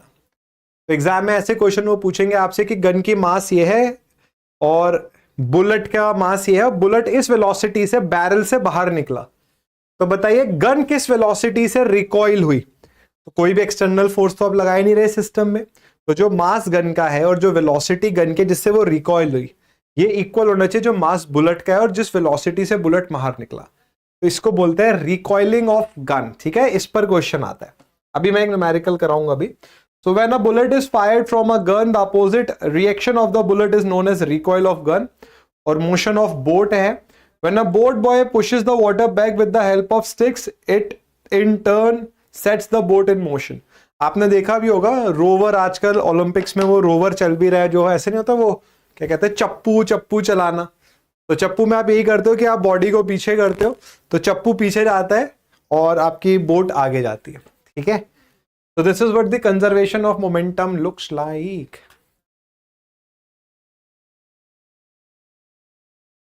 प्यारे बच्चे, डिपेंड करता है एक्सेलरेशन पर, ठीक है। जैसे यहां पर है तो आर को आपने पॉजिटिव बनाया तो m g minus m a हो रहा है। इस पर एक न्यूमेरिकल है रिकॉइल ऑफ गन पर, हाँ ये रहा ना। तो बच्चे रिकॉइल ऑफ गन पर एक सिंपल सा फॉर्मूला क्या है, तो अगर मास m है गन का, वेलोसिटी v है, तो ये स्मॉल mv के इक्वल होना चाहिए। This is mass of gun, this is recoil velocity, velocity of gun, और इसको मैं यहां लिख देता हूं रिकॉइल, जो गन पीछे आई। This is mass of bullet and this is velocity of bullet. इस पर क्वेश्चंस आपको कॉम्पिटिटिव एग्जाम में दिख जाएंगे।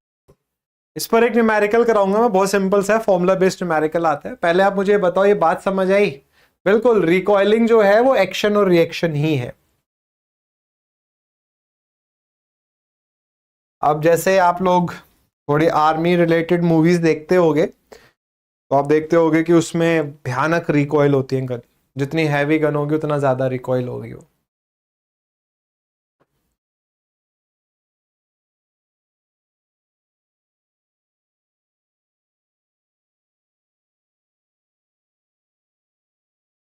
एक न्यूमेरिकल करके देखो।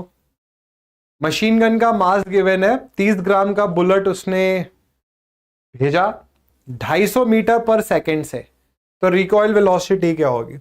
ऐसे न्यूमेरिकल बहुत आते हैं एग्जाम में। तो m इंटू वी स्मॉल, तो बच्चे मास कितना है गन का? 25 kg। ये वेलोसिटी पता करनी है, ये कितना है? 30 ग्राम। तो 1000 से डिवाइड करिए, और वेलोसिटी कितनी है? 250 metre per second.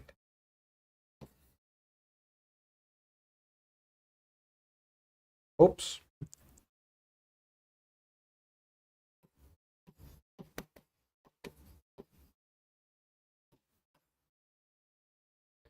Zero 0.3 metre per second की वेलोसिटी से गन रिकॉइल करेगी।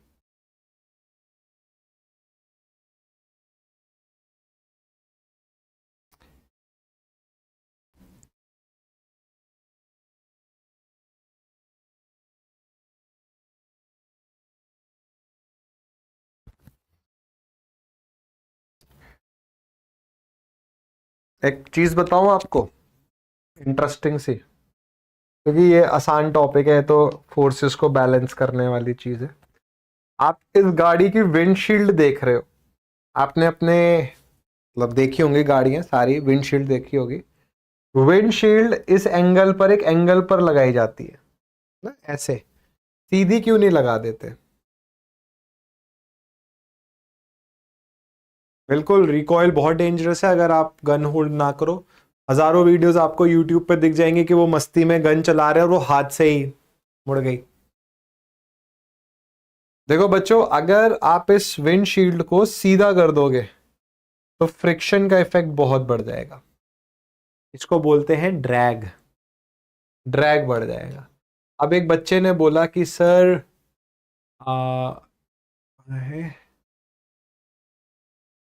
ट्रक में ये सब होता है। बिल्कुल, ट्रक में होता है। ट्रक में अगर होता है तो ट्रक का एवरेज क्या होता है? ट्रक कितना माइलेज देती है आपको? 3-4 का, ठीक है। ट्रक का पर्पस एवरेज देना नहीं है, ट्रक का पर्पस है एक जगह से दूसरी जगह तक जाना। तो ट्रक के केस में बिल्कुल सही बात है कि आपको ये स्ट्रेट नहीं दिखेगा, क्योंकि ट्रक का पर्पस हाई स्पीड पे चलना नहीं है। ट्रक का पर्पस है एक जगह से दूसरी जगह तक सामान लेके आना। ट्रक 150 की स्पीड पे थोड़ी चलता है, चला रहे हैं वो अलग बात है, बट वो चलता नहीं है, ठीक है। तो जब आप विंडशील्ड को इस एंगल पर देते हो ना, तो जो हवाएं, ये एरोडायनामिक्स है, तो हवाएं इस तरीके से निकलती हैं। और ये आपकी गाड़ी की स्पीड इंप्रूव करता है। ठीक है, इसका फायदा पता है क्या होता है? इसका फायदा ये मिलता है आपको कि आपकी गाड़ी का एवरेज इंप्रूव होता है, आपकी गाड़ी का वियर एंड टीयर कम हो जाता है। अगर आपको अपनी गाड़ी का बेस्ट एवरेज निकालना है तो पता है आपको क्या करना चाहिए? जैसे कई बारी लोगों के दिमाग में आता है कि यार एसी से क्या हो रहा है, एसी चला रहे हैं तो हमारी गाड़ी का एवरेज खराब हो रहा है, तो हम एसी बंद कर देते हैं और विंडोज नीचे कर देते हैं, है ना। ये बड़ी कॉमन प्रैक्टिस है कि अरे एवरेज खराब हो जाएगा, बड़ा सारा तेल फूकेगा, तो हम क्या करते हैं कि गाड़ी का एवरेज सही आ जाए विंडो नीचे कर देते हैं। बच्चे, जब आप गाड़ी की विंडो नीचे करते हो ना, तो ये हवा विंडोज के थ्रू अंदर घुसती है और ड्रैग बढ़ जाता है। ये बात याद रखिए कि दो चीजें हैं जो गाड़ी के मोशन को अपोज कर रही हैं। एक है फ्रिक्शन, ये सब आपके सिलेबस में है, फ्लूइड मैकेनिक्स में आता है ये। तो एक तो है फ्रिक्शन, फ्रिक्शन कहाँ है? टायर और सरफेस के बीच में। और दूसरा क्या है? दूसरा है ड्रैग। ड्रैग क्या है? जो एयर है और कार के बीच में। अब क्या होता है कि अगर आप बहुत धीरे चलाओगे गाड़ी, तो ये जो फ्रिक्शन है ये डोमिनेट करेगा। अगर आप धीरे गाड़ी चलाओगे तो टायर और रोड के बीच में जो फ्रिक्शन है ये डोमिनेट करता है, आपका एवरेज कम आएगा। और अगर आप ज्यादा स्पीड से चलाओगे तो इस फ्रिक्शन का इफेक्ट कम हो जाएगा, बट ड्रैग बढ़ जाएगा, अगर आपने विंडोज को नीचे कर रखा है। तो इसीलिए क्या होता है कि जो गाड़ी है वो आपको एक सर्टेन स्पीड पे चलानी चाहिए। जैसे कि मैं आपको बताऊं, बच्चे आपने देखा होगा गाड़ियों में, बाइक्स में एक रेंज दिखा देते हैं, जैसे बाइक में ऐसे 4 से 60, 40 से 60 kmph की रेंज दिखाते हैं जो ग्रीन कलर से होती है। होता है ना कि इसको बोलते हैं कि अगर आपको बेस्ट एवरेज चाहिए तो आप इस ग्रीन कलर के उस पर चलाइए।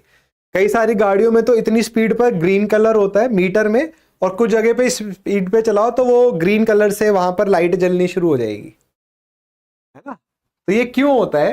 क्योंकि एक सर्टेन स्पीड पर आपका फ्रिक्शन की भी वैल्यू कम रहती है और ड्रैग भी कम रहता है। ये आप पढ़ोगे भी फ्लूइड मैकेनिक्स में कि जो ड्रैग होता है ना बच्चों, ये प्रोपोर्शनल होता है वेलोसिटी के स्क्वायर के। तो अगर आप वेलोसिटी बढ़ाते चले जाओगे तो फ्रिक्शनल फोर्स कम होती चली जाएगी, बट ड्रैग बढ़ता चला जाएगा। फ्रिक्शन कम होता चला जाता है, ये भी आप हाईवे इंजीनियरिंग में पढ़ते हो। लेटरल फ्रिक्शन की वैल्यू 0.4 से घटती हुई 0.35 हो जाती है जैसे जैसे आप स्पीड बढ़ाते हो। तो अगर आपको अपनी गाड़ी का बेहतरीन एवरेज चाहिए तो गाड़ी की स्पीड इकोनॉमिकल रखिए और खिड़कियों को ऊपर रखिए। एसी नहीं चलाएंगे तो बेस्ट एवरेज आएगा, बट गर्मी है भाई तो एसी कम पर चलाइए। बट ये सोचना कि हम एसी ना चलाएं और खिड़कियों को नीचे कर देते हैं, आपकी गाड़ी का एवरेज और खराब हो जाएगा। और गाड़ी का एवरेज सिर्फ इस चीज पर भी नहीं डिपेंड करता है, वो डिपेंड करता है टायर प्रेशर कितना है। जो टायर प्रेशर, अगर टायर में हवा कम होगी तो उससे क्या होगा? फ्रिक्शन बढ़ेगा। अब बोलोगे सर फ्रिक्शन एरिया पे डिपेंड नहीं करता, बिल्कुल नहीं करता, सत्य वचन है। बट जब टायर में प्रेशर कम होगा तो टायर फैलेगा, फैलेगा तो वो रोड के साथ ज्यादा इंटरलॉकिंग करेगा, ज्यादा इंटरलॉकिंग करेगा, तो इस वजह से जो आपका फ्रिक्शनल फोर्स है वो बढ़ जाएंगी। ठीक है, और ये सब आपके सिलेबस का पार्ट है। मैंने कुछ भी अभी तक ऐसा नहीं बताया आपको जो मैं आप ये बोल दो अरे सर ये मेरे सिलेबस के बाहर है। Everything is included in your syllabus. बात न समझ आई बच्चों? अब जैसे एक बच्चे ने बोला सर सेडान, जैसे ये सेडान है, सेडान है ये। सेडान क्या होती है? इनमें पीछे डिग्गी होती है, ठीक है। अब एक बच्चे ने बोला कि सर सेडान है। अब जैसे आप लैम्बोर्गिनी का डिजाइन देखो, फरारी का डिजाइन देखो, ठीक है, इनका डिजाइन बहुत डिफरेंट है। एक बच्चे ने बोला सर एसयूवी का डिजाइन अलग होता है। एसयूवी का पर्पस अलग है, एसयूवी इनके कंपैरिजन में इतनी हाई स्पीड पर नहीं चलती हैं। अब जैसे आप बोलो सर रोहित शर्मा जी के पास लैम्बोर्गिनी उरुस है, वो तो बहुत हाई स्पीड पे चलते, तो उसकी पावर कैपेसिटी देखो। आप मतलब जब चीजों को कंपेयर करते तो एक पैरामीटर पे कंपेयर करोगे ना। अब जैसे को आप ये बोलो कि सर बास्केटबॉल प्लेयर इतना लाख रुपया कमा रहे, कबड्डी प्लेयर इतना कमा, अरे भाई वो अलग अलग स्पोर्ट है, एक पैरामीटर पे कंपेयर करोगे आप। तो यहां पर क्या है कि जो सेडान होती है ना, सेडान की अप्रोच अलग है और एसयूवी का अप्रोच अलग होता है। एसयूवी में जो इंजन होता है उसकी कैपेसिटी ज्यादा मानी जाती है, वो ज्यादा होता है। अब वरना गाड़ी उठा लो, आप वरना खरीदने जाना, वरना में एक वर्जन आता है फ्लूइडिक वरना, फ्लूइड। तो वो फ्लूइडिक वरना पता क्या होती है? कर्व्ड होती है, यहां से गाड़ी के एयर ऐसे जाती है तो ड्रैग कम हो जाता है। स्ट्रीमलाइन आप बोल सकते। ओए कहाँ चला गया, ओ भगवान पूरा उछल गया भाई ये तो। बच्चों बात समझ आई? ओए भगवान जी।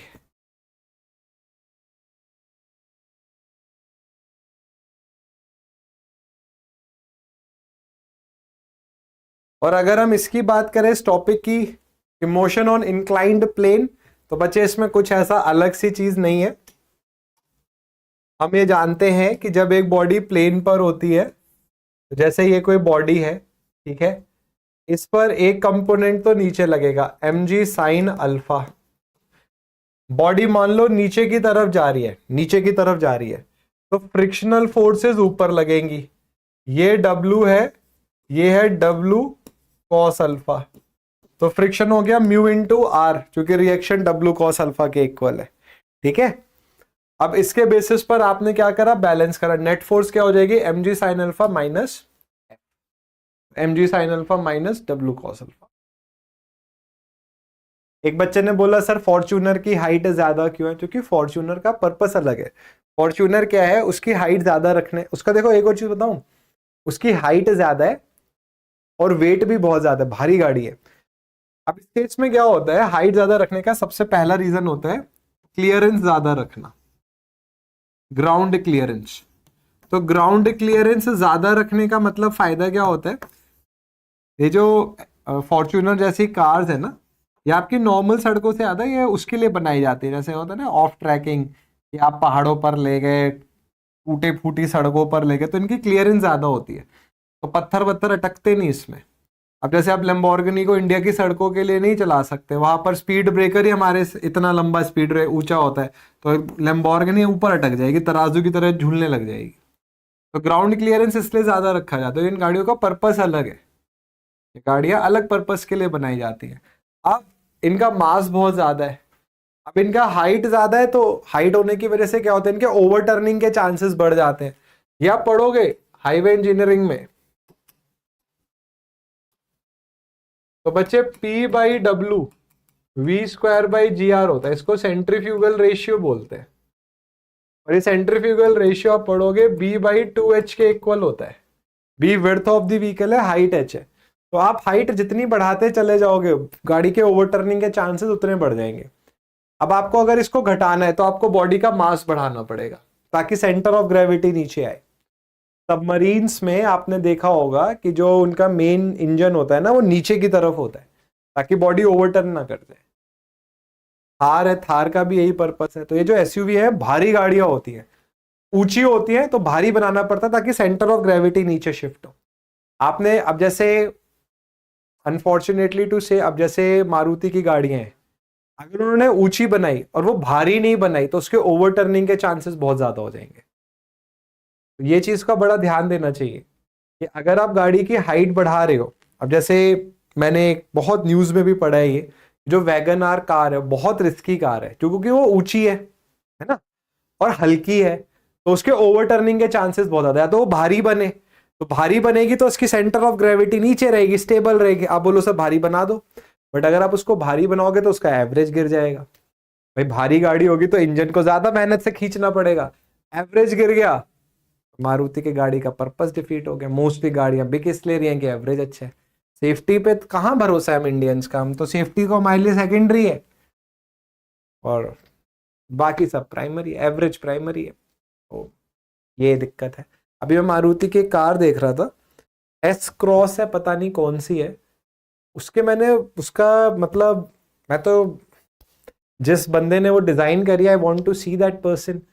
हल्की सी कार और ऊंची है, मतलब अगर आप उसको किसी टर्न पर काटो तो वो तो 4 कला मंडिया खा जाएगी। हाँ, टाटा की कार्स अच्छी हैं, टाटा की कार्स ने सेफ्टी वाइज बहुत अच्छा। अभी मैं एक डेटा पढ़ रहा था, मई में सबसे ज्यादा जो गाड़ियां बिकी मई में, वो टाटा की पंच बिकी। इवन मैं आपको बताऊं, स्कोडा है ना, हमारे देश में चलती नहीं है क्योंकि इनका मेंटेनेंस बहुत हाई है, हर कोई नहीं खरीदता। स्कोडा की कार का मैं आपको बताता हूँ, मेरे भैया एक टाइम पे स्कोडा में ही थे, तो वो मुझे लेके गए शोरूम, ठीक है, तो स्कोडा सुपर्ब थी आई गेस। तो वो दरवाजा खोला उन्होंने, बहुत शानदार कार, तो उन्होंने, मैंने बोला, मैं कहा ये स्ट्रॉन्ग भी हैं। उन्होंने बोला कि क्या करो कि तुम इसका दरवाज़ा खोलो और उस पर लटक जाओ। मुझे लगा भैया मजाक कर रहे हैं, तो मैं हंसने लगा, कह रहे नहीं नहीं दरवाज़ा खोलो। तो मैंने दरवाज़ा खोला और मैंने उसको ऐसे पकड़ लिया दरवाजे को, बोले टांगे ऊपर उठा दो, लटक जाओ, कुछ नहीं होगा। और यार I am more than 80 kgs। मैं बोला, मैं कहा टूट जाएगा दरवाज़ा। कह रहे नहीं टूटेगा। तो वो सेल्स वाला बंदा भी आ गया, कहता सर आप करो तो नहीं टूटेगा। तो मैंने उसके दरवाजे पर ऐसे खड़ा हुआ, ठीक है, और अपने टांगे ऊपर उठाते लटक गया उस पर। भाई वो गाड़ी बिल्कुल एज इट इज रही है ऐसे, मतलब सेंटीमीटर का भी चेंज नहीं आया उस गाड़ी में। कि बिल्ड क्वालिटी गजब स्ट्रॉन्ग है, बट अब बिल्ड क्वालिटी बहुत अच्छी है तो ऑब्वियसली माइलेज अच्छा नहीं होगा। माइलेज कुछ परम है, फिर वो कम बिकती है, क्योंकि है बहुत बढ़िया।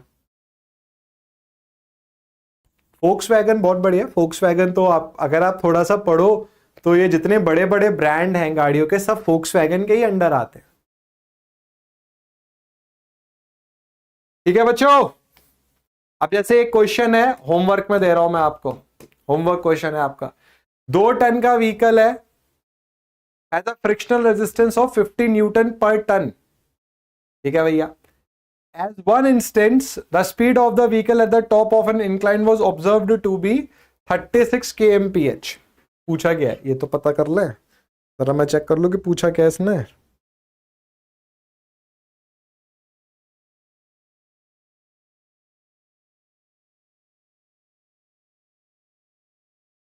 स्पीड ऑफ द व्हीकल बनानी है आफ्टर 100 सेकेंड्स।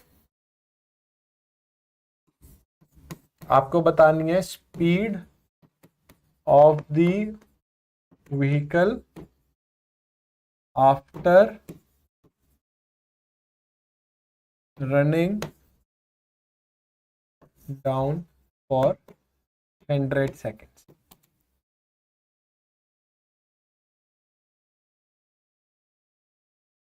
ठीक है बच्चों,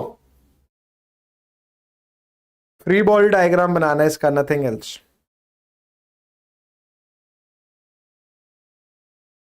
कोशिश करना, नहीं होगा तो हम बताए दूंगा।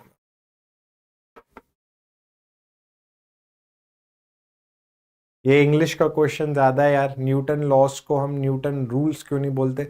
मेरे ख्याल से मैंने पढ़ा था कहीं पे, लॉ क्या होता है ना, वो बदलता नहीं, लॉ इज फिक्स्ड, उसमें चेंज नहीं आता। मतलब वो सैद्धांतिक रूप से पुष्टि कर दी गई है उसकी। रूल्स अब मैं एग्जैक्टली नहीं कह सकता, बट मुझे ऐसा लगता है, कभी मैंने पढ़ा था कि रूल्स में वेरी, बट जो लॉ होता है वो यूनिवर्सल होता है, वो हमेशा फॉलो हो रहा है। But still I will check into it. ठीक है बच्चों, तो with this we are done with the, अच्छा oh my god, we are not done. एक टॉपिक और बचा है, इम्पल्स। इम्पल्स का बेस्ट एग्जांपल मैं आपको देता हूं। इम्पल्स होता है फोर्स इनटू टाइम। जब आप क्रिकेट देखते हैं तो आप देखते हैं कि जो हमारे गोलकीपर, विकेट कीपर होते हैं, जब वो बॉल पकड़ते हैं तो अपने हाथ को पीछे लेकर जाते हैं। तो बच्चे इम्पल्स क्या है? इम्पल्स होता है फोर्स इनटू टाइम। तो अगर हम इम्पल्स को कांस्टेंट कर दे तो हमारे हाथ पे लगने वाली फोर्स टाइम के इनवर्सली प्रोपोर्शनल है। तो प्यारे बच्चों, जब आप बॉल पकड़ते हो तो आप हाथ पीछे लेकर आते हो, तो आप क्या कर रहे हो? आप टाइम बढ़ा रहे हो। इस वजह से फोर्स आपके हाथ पे कम लगती है, कम दर्द होगा। उल्टा करिए, नेक्स्ट टाइम क्रिकेट खेलेंगे, कैच आएगा, हाथ आगे की तरफ लेकर जाना, आहा जो आनंद आएगा ना आपको, मजा आ जाएगा आपको। हाथ एकदम चिल्ला उठेंगे, हाथ में से एक हाथ निकल कर आएगा और आपके कान के नीचे लगाएगा वो। फिर तो बच्चे this is what impulse. But कोई नहीं, इसको हम कल पढ़ेंगे, जल्दबाजी नहीं करते, अच्छा टॉपिक है। मैंने बता दिया है पीपीटी में आपको, ये टॉपिक थोड़ा अपनी तरफ से पढ़ने की कोशिश करना। डोंट वरी, इसको कल पढ़ेंगे, और इलास्टिक बॉडी इसको कल पढ़ेंगे। यहाँ Germans are known for cars. Germans तो भैया कार के मामले में बहुत बढ़िया है, कोई दो राय नहीं है इसमें। ठीक है बच्चों, तो अनफॉर्चुनेटली अभी मुझे जाना पड़ेगा क्योंकि 4 बजे एक इवेंट है। तो उस इवेंट को आप देख सकते हैं, यूट्यूब पर है, एई को लेकर। तो क्या उसमें नया है ये बताएंगे हम आपको। और अगर आप लोगों को है कि सर मुझे एई एग्जाम की तैयारी करनी है, तो एक फॉर्म आएगा उसमें, गूगल फॉर्म, उसको जरूर देखिएगा। यार बच्चों देखो, पीडीएफ से रिलेटेड कुछ है ना अगर, तो आप आस्क का डाउट में ना एक पोर्टल होता है जो हमारी टीम के पास जाता है। ऐसे एक डाउट होता है जो टेक्निकल डाउट है, वो हमारे पास आता है। आप इस चीज को वहां पर जरूर रखो। ठीक है, अगर आपको पीडीएफ रिलेटेड कोई दिक्कत आती है, कोई परेशानी आती है, तो आप वहां पर रखो, और अगर समाधान है तो 100% माई टीम सॉल्व करेगी। हाँ, आज मेरे ख्याल से लेक्चर में थोड़ा था ना, वो इलास्टिक बॉडीज कोलिजन लिखा है, मैं बोल दूंगा उनको अभी। ठीक है बच्चों, चलो कल मिलते हैं, same time same place. Till then do take care, God bless you, bye bye and Tata.